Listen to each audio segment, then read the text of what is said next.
E aí galera, que aqui é Mila do canal KMG Animes e tô aqui pra falar de anime mais uma vez, e dessa vez retorno com Baki nona temporada. Mas antes de comentar sobre tudo, devo te falar que aqui no canal tem bastante conteúdo de anime, inclusive chance nova temporada, entre outras coisas. Então, se você curte esse tipo de conteúdo, vou deixar um card aqui em cima pra poder você estar acessando. Sem falar que você pode estar se inscrevendo no canal, porque só assim você recebe notificações dos vídeos que eu postar aqui todo dia. Mas enfim, deixa de enrolar e vamos ao que interessa. Vamos falar desse episódio que tá muito legal. No caso, vocês viram que no episódio anterior simplesmente Musashi matou a segunda pessoa, matou o capitão que estava ali com o batalhão da polícia, e simplesmente o cara mandou todo mundo se dividir e botou queixão e foi embora, de boaça. A galera ficou sem ter o que fazer, porque ninguém foi preparado para uma guerra. Os caras foram preparados simplesmente para pegar o cara e imobilizá-lo. E todos eles ficaram com medo. E aí que nos deparamos com o Dobbo treinando, e até mesmo no local está Katsumi e o Baki, onde Katsumi fala wire cutting, uma técnica original do pai. E aí que vemos que Dobbo começa a se preparar e logo efetua o golpe. E rapidamente consegue cortar o arame que estava na mão do outro karateka. E é um corte liso, perfeitamente bem feito, onde logo em seguida o Dobbo pega aquele arame e começa a explicar. Este, bem aqui, está esticado. Não posso chamar isso de uma condição original.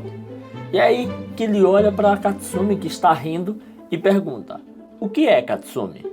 E Katsumi diz que é nada, e logo olha para seu pai querendo rir, dizendo: somente você não deveria estar se retirando? E aí que Dobbo pensa um pouco e fala: Katsumi, você se esqueceu de algo importante? Como um karateka, o dojo é o seu quarto. Ainda estamos retirados. E aí que os três sentam para conversar, e logo Dobbo diz: vocês viram as notícias?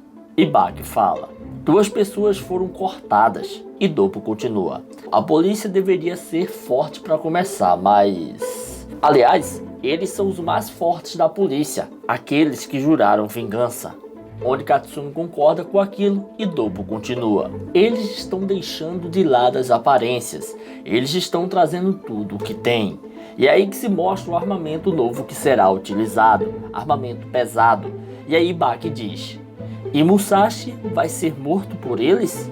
E mais uma vez Dobbo continua: eles serão capazes de construir uma montanha com os caixões. E aí Baki pensa naquilo e diz: este é o pior cenário possível. E Dobbo pergunta ao Katsumi: Katsumi, o que podemos fazer? Katsumi pensa um pouco junto com Baki e ele fala: você está falando sobre proteger um dos nossos? E Dobbo responde: exatamente, não podemos continuar nos fechando. E aí Katsumi tenta entender aquilo, até pergunta o quê? E Dobbo continua: agora terminamos aqui, ok? E aí o tempo passa e nós vemos Baki andando pela cidade e refletindo, onde diz: tarde demais, diretor. Eu já tinha planejado protegê-lo. Para enfrentar Miyamoto Musashi, o treinamento especial não é justo. Eu tenho que ser o meu eu mesmo de todo dia. Por exemplo, as minhas unhas. Eu cortei minhas unhas uns 3 dias antes de uma partida. Qualquer coisa que não seja 3 dias antes não é bom. Não pode ser no dia de descanso. No 3º dia, minhas unhas são familiares em minha mão. O poder não escapa. Unhas ligeiramente compridas mordem minha pele, me dá força e não solta. Quando foi a última vez que cortei as unhas? Semana passada? 10 dias atrás? Quem sabe? O Miyamoto Musashi presta atenção em coisas assim? Minhas unhas e meus sapatos são como sempre são. Meus cadarços estão soltos. Minha cueca está em um ciclo normal. Minha expressão facial é definitivamente o mesmo de sempre. É uma expressão pronta, ou algo assim, certo? E Baki continua andando, raciocinando sobre tudo que está ocorrendo ao seu derredor. E é aí que somos levados para a residência oficial do primeiro-ministro, onde está lá o superintendente-geral da Polícia Metropolitana, Utsumi Shunzou. E o primeiro-ministro pergunta: o que é isso? E Utsumi fala: é um escudo. O primeiro-ministro não entende, até mesmo indaga: um escudo? E Utsumi continua a explicar: é um escudo usado pela polícia de choque. E ao olhar aquilo, o primeiro-ministro ainda pergunta, sem entender o que está vendo: Eu não tenho muito tempo, você poderia ser breve? E aí que o Tizumi diz: isso foi cortado por Miyamoto Musashi. E achando aquelas palavras muito estranhas, o primeiro-ministro fala: recentemente tem sido relatado aquele que... E aí que o Tizumi fala: aquele, recentemente relatado, esse Musashi. E aí que o primeiro-ministro começa a pensar sobre aquilo que está vendo e fala: isso foi cortado com uma katana? E o Tizumi explica: utiliza acrílico reforçado. Pensei que não poderia parar balas, mas não é algo que pode ser destruído por pedras ou lâminas. Mas ele cortou. Até parece como se fosse tofu ou manteiga. E é aí que se é narrado aquele momento. Ele pensou. Enquanto pensa, o primeiro-ministro Abe é repentinamente atingido por algo. Ele sabe do que se trata. E é aí que lembra do sarcófago que o Tokugawa tinha de Miyamoto Musashi. E lembra das palavras que Tokugawa falou para ele: a produção de um ser humano. E muito assustado, o primeiro-ministro se dá conta que era de fato aquilo, onde até mesmo ele diz: é isso mesmo. E logo em seguida se é narrado. Ele imediatamente conectou os pontos.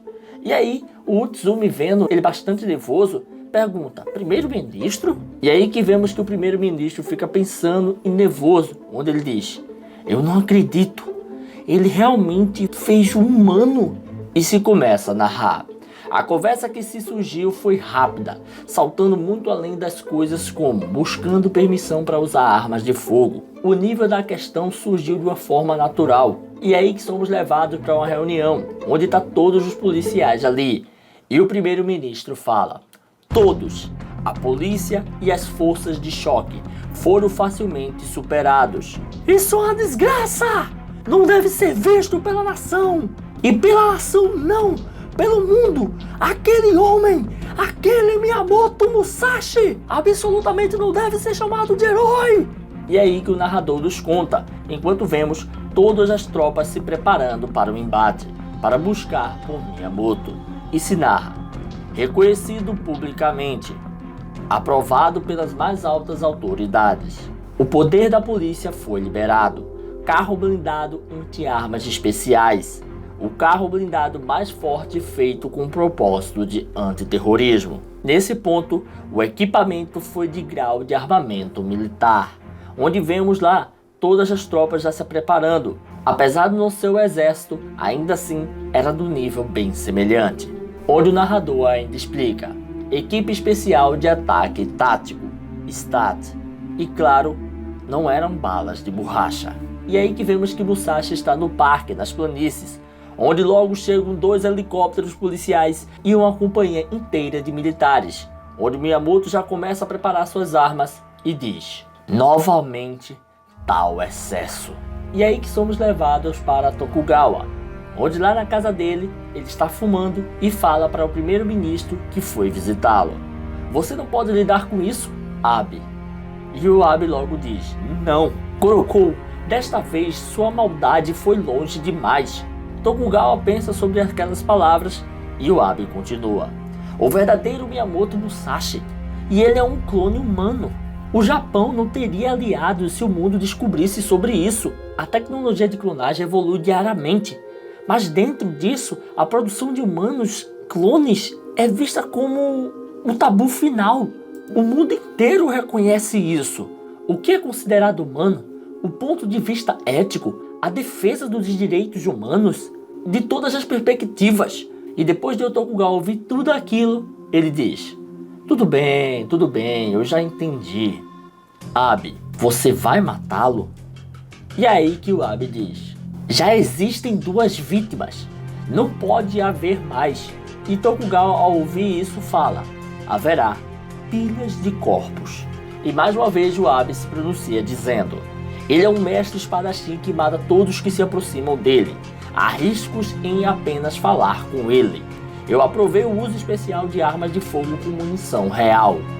E aí que Tokugawa, ao ouvir isso, fala: então, ainda mais, haverá uma montanha de mortos. E aí que voltamos para Miyamoto, que está lá no parque, e vê o grande brilho em seu rosto. e o barulho ensurdecedor dos helicópteros, onde até mesmo ele diz: que barulhento, os homens estão a bordo deles?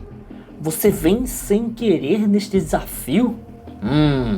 Então tem aí você. E aí, depois de muito olhar para os blindados, o Miyamoto começa a correr em alta velocidade para próximo deles, onde logo os militares começam a gritar: suspeito se aproximando! Pare! Todos veículos em guarda! Ele passou pela lacuna entre os carros 6 e 7!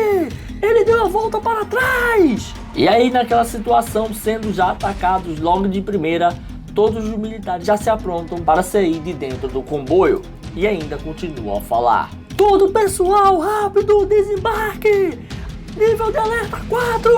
Espalhe no debarto! E após todos eles saírem, observa as planícies, o parque, e não há nada ali, onde até mesmo um deles fala: ele não está aqui.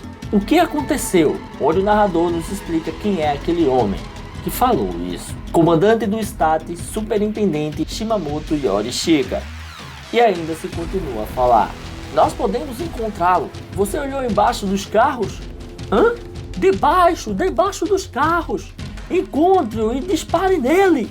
E aí que um dos STATs começa a ficar bastante assustado e apontar para trás daquele que comanda, onde ele fala: não, o quê?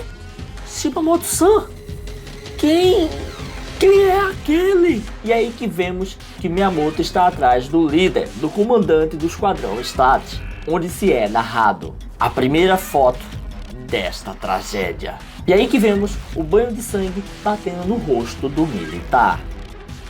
E é isso aí, pessoal, eu vou ficando por aqui. E finalmente a galera mandou a polícia de choque, velho. Mandou os caras como se fosse a SWAT ou algo do tipo assim, pra meter o sarrafo no Musashi. Pelo que dá a entender, o negócio vai ser bom não, porque o Musashi já apareceu de surpresa. Mesmo os caras indo contra o Musashi parece estar aproveitando o escuro pra acabar com a galera. Mas enfim, agora eu quero saber de vocês o que vocês acharam desse episódio. Vocês curtiram, não curtiram? Eu quero suas opiniões aqui nos comentários. E é isso aí, pessoal. Se você curtiu esse vídeo, dá aquele like, comenta, não deixe de se inscrever e ativar o sininho para estar recebendo notificações dos vídeos que eu postar aqui todo dia. Tranquilo? Valeu, galera. Fui!